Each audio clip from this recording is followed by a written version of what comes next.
मणिपुर हिंसा पर सियासत जोरों पर है और पिछले 7 दिनों से संसद के मॉनसून सत्र की कार्यवाही हंगामे की भेंट चढ़ चुकी है। इस बीच विपक्षी गठबंधन इंडिया के 21 सांसदों का डेलीगेशन मणिपुर की ग्राउंड रियलिटी देखकर दिल्ली वापस लौट चुकी है। आज सांसदों का दल इंडिया के नेताओं को हालात की जानकारी देंगे और इसके लिए कांग्रेस अध्यक्ष मल्लिकार्जुन खड़गे के चैम्बर में मीटिंग भी रखी गई है, जहां सरकार को घेरने की तैयारी पर रणनीति होगी। तो आज पीएम मोदी भी एनडीए के सांसदों के साथ मीटिंग करने वाले हैं। इधर मणिपुर हिंसा को लेकर सरकार के खिलाफ विपक्ष के अविश्वास प्रस्ताव पर बहस और वोटिंग की तारीख का आज ऐलान हो सकता है और ज्यादा संभावना है कि बुधवार और गुरुवार को अविश्वास प्रस्ताव पर सदन में चर्चा भी होगी।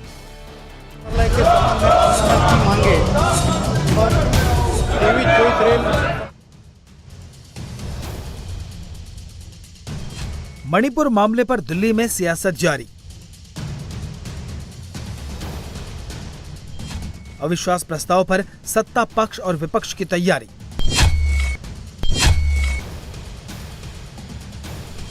बहस और वोटिंग की आज आएगी तारीख।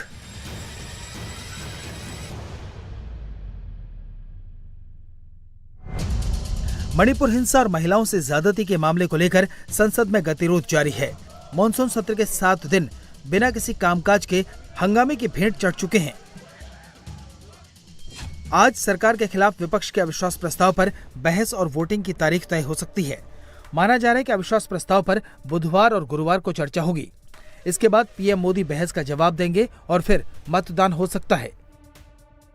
मणिपुर के 2 दिनों के दौरे पर गए विपक्षी गठबंधन के सांसदों ने रविवार को इम्फाल में गवर्नर से मिलकर एक्शन की मांग की और अब वो दिल्ली लौट चुके हैं। अब आज लोकसभा में सरकार को घेरने को लेकर विपक्षी सांसदों की मीटिंग होने वाली है। मीटिंग में मणिपुर से लौटे सांसद सदन में रिपोर्ट पेश करने से पहले विपक्ष के नेता को ब्रीफ करेंगे।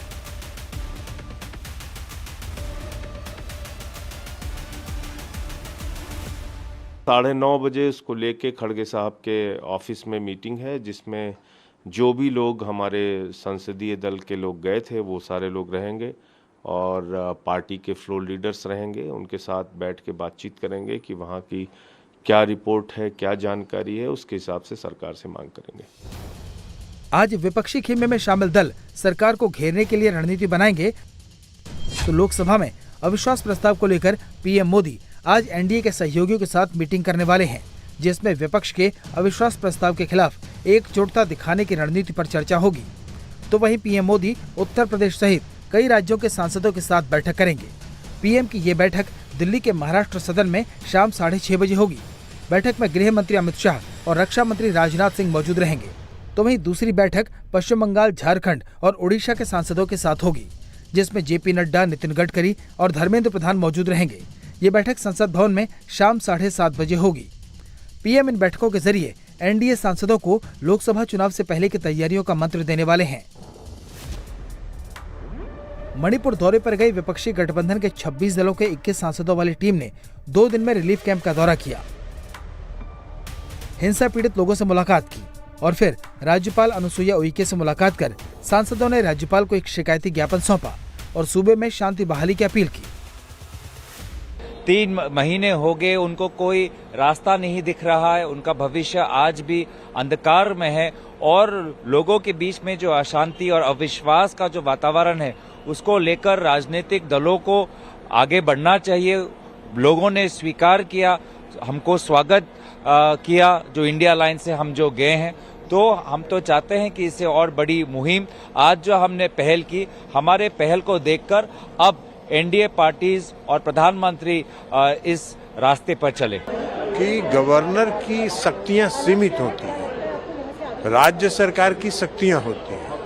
शक्ति जो है राज्य को चलाने की राज्य सरकार में निहित है। तो इसलिए गवर्नर को जितनी शक्ति है वो बेचारी मेहनत कर रही हैं उसको स्थिति को सामान्य करने की। जरूर जब डिबेट शुरू होगा प्रधानमंत्री जी आके जवाब देंगे तो हम लोग जरूर उस पर सुन। वहाँ दोनों समुदायों के लोग परेशान हैं। दोनों एक दूसरे से अभी हिंसा अभी तक है। वहाँ पर एक दूसरे के घर अभी भी जलाए जा रहे हैं। अभी भी वो कैंप में रह रहे हैं। एक डिस्ट्रिक्ट में ये सोचिए कि एक ही डिस्ट्रिक्ट में 300 से ज़्यादा कैंप्स हैं, 15,000 से ज़्यादा लोग रह रहे हैं और जहाँ रह रहे हैं वहाँ कई समस्याएं हैं, पानी की समस्या है।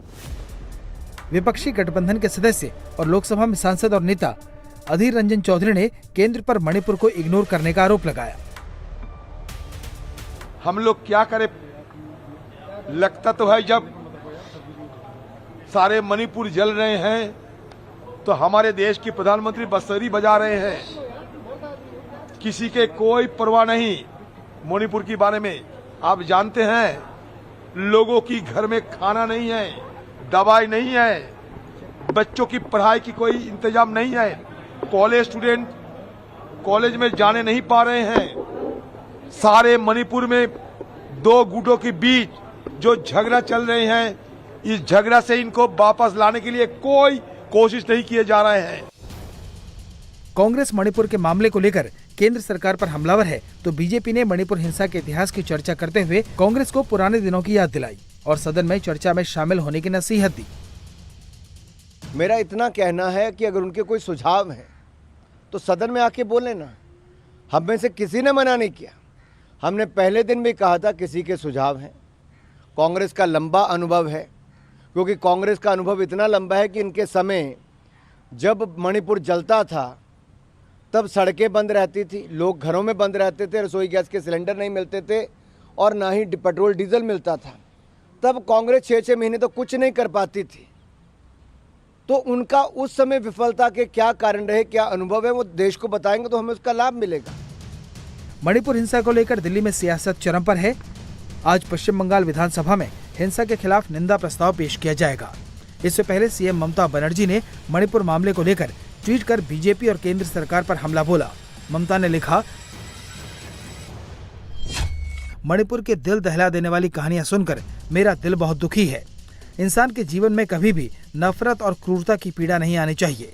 फिर भी सत्ता में बैठे लोगों की चुप्पी के सामने हमें यह भरोसा होना चाहिए कि इंडिया पीड़ितों के जख्मों को भरेगा और मानवता की लौ को फिर से जलाएगा। मैं मणिपुर के बहादुर भाइयों और बहनों से मानवता की खातिर शांति अपनाने की अपील करती हूँ। हम आपके साथ खड़े हैं। ममता ने ट्वीट कर बीजेपी पर निशाना साधा तो बीजेपी सांसद लॉकेट चटर्जी और पश्चिम बंगाल में नेता प्रतिपक्ष शुवेंदु अधिकारी ने पंचायत चुनाव के दौरान बंगाल में हुई हिंसा को लेकर ममता को आईना दिखाया।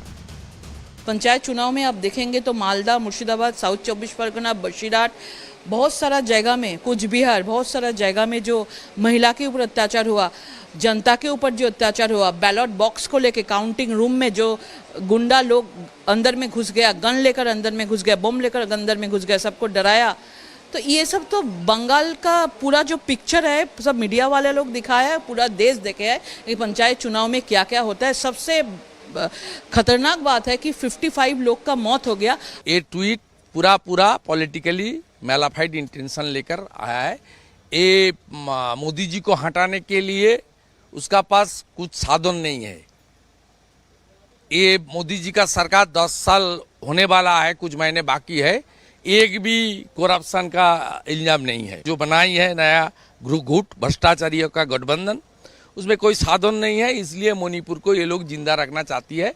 इसमें दूसरा कोई उसका ये नहीं है। आज दिल्ली से बंगाल और इम्फाल तक मणिपुर हिंसा और महिलाओं से ज्यादती को लेकर सियासी घमासान देखने को मिलेगा। तो मॉनसून सत्र के 8वें दिन सदन में एक बार फिर हंगामा हो सकता है। वहीं 3 महीने से जातीय हिंसा की आग में जल रहे मणिपुर में अब धीरे धीरे शांति लौट रही है। इस समय इस अलग अलग मोर्चों पर ये रॉकेट लॉन्चर नुमा जो आपको यहाँ पर होममेड यानी देसी रॉकेट लॉन्चर है वो दिखाई देगा। इसके अंदर से ये जो शेल्स हैं इसको फायर किया जाता है और फायर करने के साथ साथ ये करीबन 1 से 1.5 किलोमीटर तक इफेक्टिवली इसके एलिवेशन को चेंज करके इसे फायर किया जा रहा है। लेकिन सबसे बड़ी बात यह है कि आखिरकार इसकी जरूरत क्यों है और क्यों ऐसा इस्तेमाल किया जा रहा है। तो स्थिति ऐसी है कि अगर जल्द ही इसे नियंत्रित नहीं किया गया तो हो सकता है स्थिति बद से बदतर हो जाए। हालांकि चूड़ा चांदपुर, कोंकोपी और अलग अलग एरियाज में शांति बहाल करने की कोशिश की जा रही है, लेकिन जो बफर जोन है वही सबसे बड़ी चिंता का कारण है। मणिपुर में हालात पटरी पर लौट रहे हैं। केंद्र सरकार के एक्शन और सेना की कोशिशों का असर मणिपुर में दिख रहा है। इंडिया टीवी हर वक्त हर जगह डाउनलोड करने के लिए सर्च करें India TV news Google play store या ऐप स्टोर पर।